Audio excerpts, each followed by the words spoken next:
Hi guys, പുതിയൊരു വീഡിയോയിലേക്ക് എല്ലാവർക്കും സ്വാഗതം. അപ്പോൾ 2024 അതായത് കഴിഞ്ഞ വർഷം IPC റീപ്ലേസ് ചെയ്ത് പുതിയൊരു നിയമമായ ഭാരതീയ ന്യായ സൻഹിത് നിലവിൽ വന്ന കാര്യം നിങ്ങൾക്കറിയാം. അപ്പോൾ ഈ ഒരു കാലഘട്ടത്തിൽ നമ്മുടെ കേരള ലോ എൻട്രൻസ്, ക്യുസാറ്റ് പോലുള്ള ലോ എൻട്രൻസ് പ്രിപ്പയർ ചെയ്യുന്നവർ, LLM എൻട്രൻസ്, ജുഡീഷ്യൽ സർവീസ്, അതുപോലെ തന്നെ കേരള ലീഗൽ അസിസ്റ്റന്റ് എക്സാമിനൊക്കെ പ്രിപ്പയർ ചെയ്യുന്നവർക്കുള്ള ഒരു കൺഫ്യൂഷനാണ് പഴയ നിയമം പഠിക്കണോ പുതിയ നിയമം പഠിക്കണോ അതോ രണ്ടും പഠിക്കുന്നുള്ള കാര്യം. ഇപ്പോൾ ജുഡീഷ്യൽ സർവീസ് എക്സാമിൻ്റെ കാര്യത്തിൽ കേരള ഹൈക്കോർട്ട് കൃത്യമായിട്ട് ക്ലാരിഫൈ ചെയ്തു, പഴയ നിയമം IPC പഠിക്കണം, പുതിയ നിയമമായ BNS പഠിക്കണം. ഇപ്പോൾ ലീഗൽ അസിസ്റ്റന്റിന്റെ സിലബസ് റിലീസ് ചെയ്തിട്ടുള്ള PSC മോസ്റ്റ് പ്രോബബ്ലി പഴയ നിയമവും പുതിയ നിയമവും ഉൾപ്പെടുത്താനാണ് സാധ്യത. കേരള ലോ എൻട്രൻസ് പോലുള്ള ലോ എൻട്രൻസിന് എൻട്രൻസ് കമ്മീഷണർ ക്ലാരിഫൈ ചെയ്തിട്ടില്ല, അതായത് ഒരു നോട്ടിഫിക്കേഷൻ ഒന്നും ഇറക്കിയിട്ടില്ല പഴയ നിയമം പഠിച്ചാൽ മതിയെന്നോ പുതിയ നിയമം പഠിച്ചാൽ മതിയെന്നോ. അപ്പോൾ നമ്മളെ സംബന്ധിച്ചോളം ലോ എൻട്രൻസ് പ്രിപ്പയർ ചെയ്യുന്നതിനെ സംബന്ധിച്ചോളം രണ്ടും പഠിക്കാം.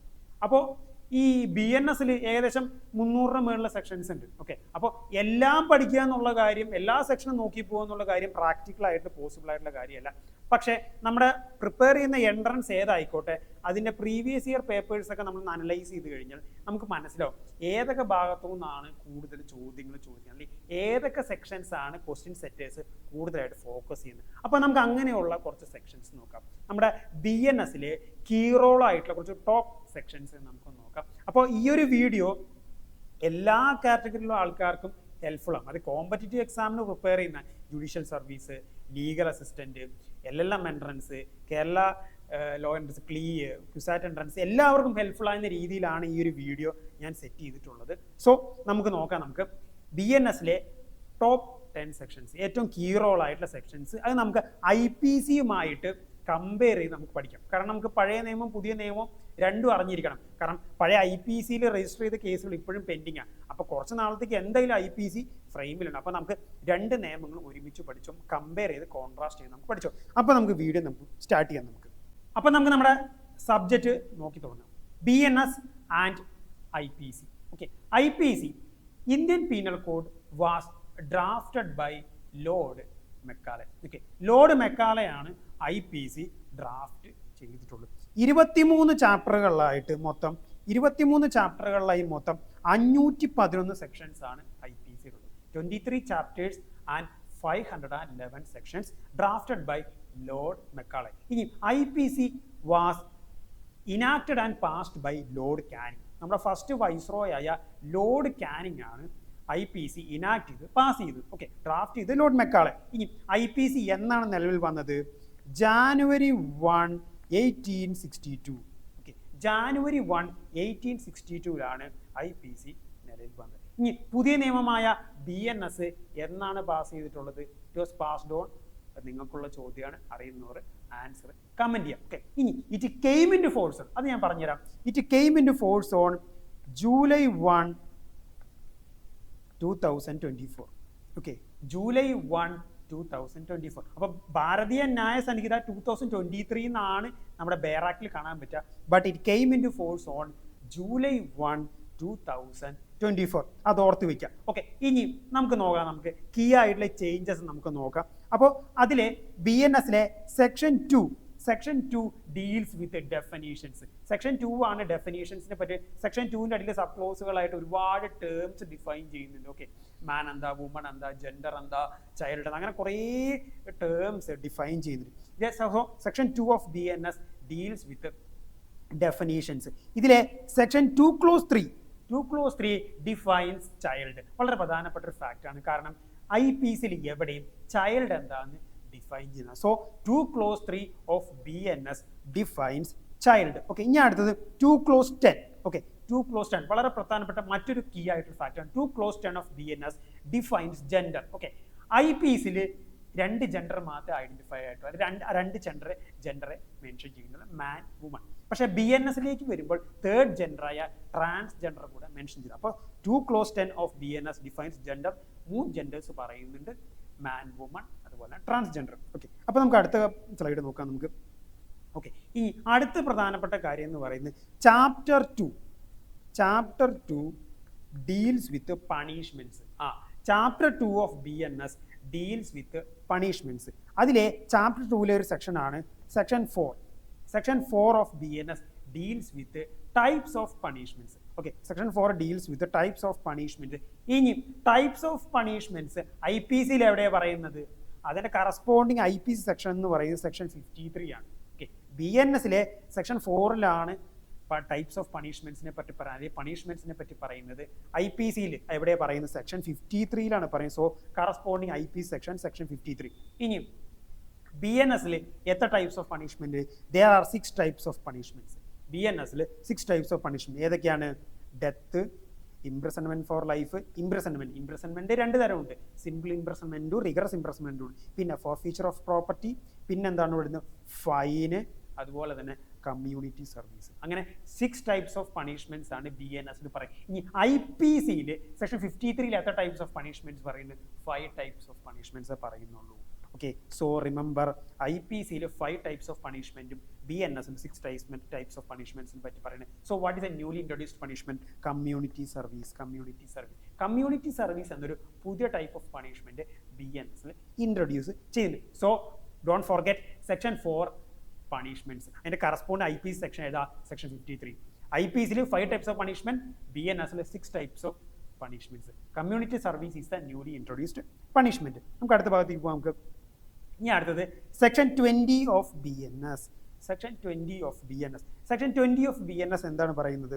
സെക്ഷൻ 20 ഓഫ് BNS പറയുന്നത് എന്താണ്? Act of A child under 7 years of age.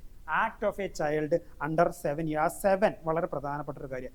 Act of A child under 7 years of age. Okay, അപ്പോൾ സെക്ഷൻ 20 ഓഫ് BNS എന്താണ് പറയുന്നത്? Nothing is an offence. Okay, nothing is an offence done if done by a child under 7 years of age. അതായത് 7 വയസ്സിനോട് താഴെ ഒരു കുട്ടി ഒരു കുറ്റകൃത്യം ചെയ്താൽ അതൊരു കുറ്റമായിട്ട് നിലനിൽക്കില്ല. അതിന്റെ കാരണം എന്താ? 7 വയസ്സിനോട് താഴെ ഒരു കുട്ടി ഒരു കൃത്യം ചെയ്യുമ്പോൾ അത് കുറ്റകൃത്യമാണെന്നോ അല്ലെങ്കിൽ അതൊരു ഒഫൻസ് ആണെന്നോ അതിന്റെ കോൺസിക്വൻസ് എന്താണെന്ന് മനസ്സിലാക്കാനുള്ള ഒരു മെച്യൂരിറ്റിയോ അല്ലെങ്കിൽ ഒരു ഡെവലപ്മെന്റ് ഉണ്ടായിട്ടില്ല. So act of A child under 7 years of section 20 of BNS. ഇനി ഇതിന്റെ കറസ്പോണ്ടിങ് ആയ IPC സെക്ഷൻ എഴുതാം. ഓക്കെ, അത് സെക്ഷൻ 82 പറയുന്നത്. Okay, act of A child under 7 years of age IPC section 82 പറയുന്നത്. ഇനി ഈ ഭാഗത്ത് വരുന്ന വളരെ പ്രധാനപ്പെട്ട ഒരു മാക്സിമാണ് ഡോളി ഇൻ കാപ്പാക്സ്. ഡോളി ഇൻ കാപ്പാക്സ് എന്ന് പറഞ്ഞാൽ എന്താണ്? അവിടെ എക്സ്പ്ലെയിൻ ചെയ്തിട്ട് it is A Latin term meaning incapable of evil. It is a legal doctrine that presumes that children below a certain age are incapable of forming criminal intent necessary to commit a crime, thus shielding from criminal prosecution. അതായത് ഡോളി ഇൻകാപ്പാക്സ് എന്ന് പറഞ്ഞാൽ എന്താ? ഒരു certain age താഴെയുള്ള കുട്ടികൾക്ക് മെൻസ്രിയ form ചെയ്യാൻ പറ്റില്ല. മെൻസ്രിയ എന്ന് പറഞ്ഞാൽ ക്രിമിനൽ ഇന്റൻഷൻ ഫോം ചെയ്യാൻ പറ്റില്ല. So they are shielded for criminal prosecution. അതായത് ഒരു certain ഏജ് താഴെയുള്ള കുട്ടികൾക്ക് അവർക്ക് മെൻസ്രിയ ഡെവലപ്പ് ചെയ്യാൻ സാധിക്കില്ലെന്നും അതുകൊണ്ട് തന്നെ അവരെ പ്രോസിക്യൂഷൻ പണിഷ് ചെയ്യില്ലെന്നാണ് ഡോളി ഇൻകാപ്പാക്സ് മാക്സിമിൽ പറയുന്നത്. ഓക്കെ, ഇനി ഇതിനോട് ഈ ഒരു സെക്ഷൻ പറയുന്ന അതിന് കണക്റ്റഡ് ആയിട്ടുള്ള വേറൊരു സെക്ഷൻ കൂടെ ഞാൻ പറയാം. Section 21 of BNS. Section 21 of BNS എന്താണ് പറയുന്നത്? Section 21 act of A child above 7 years and under 12 years of age of ഇംമെച്യൂർ understanding. 7 വയസ്സിന് മേളിലും 12 വയസ്സിന് താഴെയും ഉള്ള ഒരു കുട്ടി ഒരു ക്രിമിനൽ ആക്ട് ചെയ്യുകയാണെങ്കിൽ ഇഫ് ദാറ്റ് ആ കുട്ടി has not obtained sufficient maturity of understanding to judge the nature and consequence of his conduct. 7 വയസ്സിന് മേളിലും 12 വയസ്സിന് താഴെയും ഒരു കുട്ടി ഒരു ക്രിമിനൽ ആക്ട് ചെയ്യുകയാണ്. ഓക്കെ, ആ കുട്ടിക്ക് സഫിഷ്യന്റ് ആയിട്ടുള്ള മെച്യൂരിറ്റി അറ്റൈൻ ചെയ്തിട്ടില്ല, താൻ ചെയ്ത ഒരു ക്രിമിനൽ ആക്ട് ആണെന്നും അതിൻ്റെ കോൺസിക്വൻസ് എന്തൊക്കെയാണെന്നും മനസ്സിലാക്കാനുള്ള സഫിഷ്യന്റ് മെച്യൂരിറ്റി ഇല്ലെങ്കിൽ ആ കുട്ടി എന്ത് ചെയ്യില്ല? പണിഷ് ചെയ്യില്ല. അല്ലെങ്കിൽ ആ കുട്ടി ചെയ്തൊരു ആക്ട് ഒരു ക്രിമിനൽ ആക്ട് ആവില്ല, അല്ലെങ്കിൽ ഒരു ഒഫൻസ് ആവില്ല. അതാണ് സെക്ഷൻ 21 ഓഫ് BNS പറയുന്നത്. ഓക്കെ, അപ്പോൾ സെക്ഷൻ 20 എന്താ പറയുന്നത്? Act of A child under 7 years of age. Nothing is an offense if done by a child under 7 years. Section 21 എന്താ പറയുന്നത്? 7 വയസ്സിന് മേളിലും 12 വയസ്സിന് താഴെയുള്ള ഒരു കുട്ടി ഒരു ക്രിമിനൽ ആക്ട് ചെയ്ത് കഴിഞ്ഞാൽ ആ ആക്ട് എന്താണെന്നും അത് ക്രിമിനൽ ആക്ട് ആണോ എന്ന് അല്ലെങ്കിൽ അതിൻ്റെ കോൺസിക്വൻസ് എന്തെന്ന് മനസ്സിലാക്കാനുള്ള സഫിഷ്യന്റ് മെച്യൂരിറ്റി ഇല്ലെങ്കിൽ അതൊരു ഒഫൻസ് ആയിട്ട് നിലനിൽക്കില്ല. So section 21 of BNS corresponds to section 83 of IPC. അത് നിങ്ങൾ ഓർത്ത് വയ്ക്കുക. ഓക്കെ, ഇനി അടുത്ത ഭാഗം നമുക്ക് നോക്കാം. അടുത്തത് അടുത്തത് വളരെ പ്രധാനപ്പെട്ട ഒരു കാര്യമാണ് chapter 5 of BNS. Chapter 5 of BNS. Chapter 5 എന്ന് പറയുന്നത് ഒരു ന്യൂലി ഇൻട്രൊഡ്യൂസ്ഡ് ചാപ്റ്റർ. ഇങ്ങനൊരു ചാപ്റ്റർ നമ്മുടെ IPCയിൽ ഉണ്ടായിരുന്നില്ല. Okay, chapter 5 of BNS deals with offence against woman and child. ഇങ്ങനെ ഒരു ചാപ്റ്റർ നമ്മുടെ IPCയിൽ ഉണ്ടായിരുന്നില്ല. ഓക്കെ, അപ്പം നമുക്ക് നോക്കാം. ചാപ്റ്റർ 5ന്റെ കീഴിൽ സെക്ഷൻ 63 മുതൽ സെക്ഷൻ 99 വരെയാണ് ചാപ്റ്റർ 5ൽ വരുന്നത്. അതിൽ വളരെ പ്രധാനപ്പെട്ട ഒരു സെക്ഷനാണ് section 63 of BNS. Section 63 of BNS എന്തിനെ പറ്റിയാണ് പറയുന്നത്? റേപ്പിനെ പറ്റിയാണ് പറയുന്നത്. Section 63 of BNS deals with rape. ഇനി റേപ്പിനെ പറ്റി പറയുന്ന കറസ്പോണ്ടിങ് ആയിട്ടുള്ള IPC സെക്ഷൻ ഏതാ? Section 375 of IPC. അപ്പോൾ റേപ്പ് IPCയിൽ സെക്ഷൻ 375ലും പറയുന്നുണ്ട്, BNSൽ സെക്ഷൻ 63ലും പറയുന്നുണ്ട്. ഇനി പണിഷ്മെന്റ് ഫോർ റേപ്പ് BNSൽ എവിടെയാണ് പറയുന്നത്?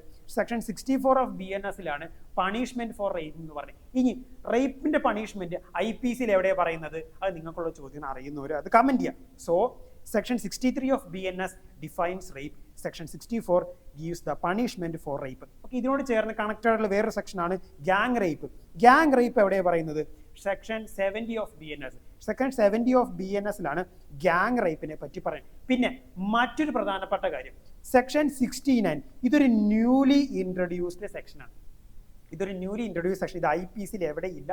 So note and study. Section 69 of BNS, sexual intercourse by employing deceitful means. Okay, sexual intercourse by employing deceitful. നമുക്ക് ഇതിന്റെ ബേറാക്കിലെ ഡെഫിനിഷൻ നമുക്ക് നോക്കാം. Section 69 of BNS, whoever by deceitful means or making promise to marry a woman without any intention of fulfilling the same has sexual intercourse with her. Okay, അങ്ങനെ ചെയ്തു കഴിഞ്ഞാൽ എന്താണ് punishment? എന്താ? a term up to 10 years punishment and shall also be liable to fine. അപ്പോൾ section 69 of BNS എന്താണ് പറയുന്നത്? കളവായിട്ടുള്ള വാഗ്ദാനം കൊടുത്ത്, അതായത് മാരേജ് ചെയ്യാം എന്നുള്ള പ്രോമിസ് കൊടുത്ത്, ഫോൾസ് ആയിട്ടുള്ള പ്രോമിസ് കൊടുത്ത് ആ സ്ത്രീയുമായിട്ട് സെക്ഷൽ ഇന്റർകോഴ്സിൽ ഏർപ്പെടുക. ഓക്കെ, അങ്ങനെ ചെയ്തു കഴിഞ്ഞാൽ ആ വ്യക്തി എന്ത് ചെയ്യും? അപ് ടു 10 years ഇംപ്രിസൺമെന്റും ആൻഡ് ലയബിൾ. നമ്മൾ ഒരുപാട് കേസുകൾ നമ്മുടെ ചുറ്റും കേൾക്കുന്നുണ്ട്. അതായത് വിവാഹ വാഗ്ദാനം നൽകി പീഡിപ്പിച്ചു. സെയിം ഇത് തന്നെയാണ് section 69 of BNS. Okay, fake ആയിട്ടുള്ള പ്രോമിസ് കൊടുത്ത്, അല്ലെങ്കിൽ ചതിവ് മാർഗങ്ങളിലൂടെ, അല്ലെങ്കിൽ ഫേക്ക് ആയിട്ടുള്ള പ്രോമിസ് കൊടുത്ത് ഒരു വുമണായിട്ട് എന്ത് ചെയ്യുക? മാരി ചെയ്യാന്ന് പ്രോമിസ് കൊടുത്ത് എന്ത് ചെയ്യുക? അവരായിട്ട് സെക്ഷൽ ഇന്റർകോഴ്സിൽ ഏർപ്പെടുക. ഓക്കെ, അങ്ങനെ ചെയ്തു കഴിഞ്ഞാൽ എന്താണ്? That person will be liable to be punished up to 10 years imprisonment and shall be also liable to be fined. അപ്പോൾ ചാപ്റ്റർ 5 ഓഫ് BNS വളരെ പ്രധാനപ്പെട്ട ഒരു ചാപ്റ്റർ ആണ്. ഓക്കെ, അതൊരു ന്യൂലി ഇൻട്രൊഡ്യൂസ് ചാപ്റ്റർ. ഇങ്ങനെ offences against woman and child പറയുന്ന chapter നമ്മുടെ IPCയിൽ എവിടെ ഉണ്ടായിട്ടില്ല. അപ്പോൾ ചാപ്റ്റർ 5ൽ പ്രധാനമായിട്ട് ഓർത്തിരിക്കേണ്ട 63, 64, പിന്നെ അതുപോലെ തന്നെ ഗ്യാങ് റേപ്പ് സെക്ഷൻ 70, പിന്നെ ന്യൂലി ഇൻട്രൊഡ്യൂസ്ഡ് ആയിട്ടുള്ള സെക്ഷനായ സെക്ഷൻ 69. അപ്പോൾ ഇത്രയും കാര്യങ്ങളാണ് പ്രധാനമായിട്ട് ഈ വീഡിയോയിലൂടെ ഞാൻ കൺവേ ചെയ്യാൻ ഉദ്ദേശിക്കുന്നത്. ഇനിയും വേറെയും സെക്ഷൻസ് ഉണ്ട്. അത് ഞാനൊരു പാർട്ട് 2 വീഡിയോ ആയിട്ട് വരാം. So wait for the content. അപ്പോൾ ഈ കണ്ടന്റ് ഹെൽപ്ഫുൾ ആണെങ്കിൽ ഉറപ്പായിട്ടും ലൈക്ക് ചെയ്യുക, സബ്സ്ക്രൈബ് ചെയ്യുക, നിങ്ങളുടെ ഫ്രണ്ട്സിനൊക്കെ അയച്ചു കൊടുക്കുക.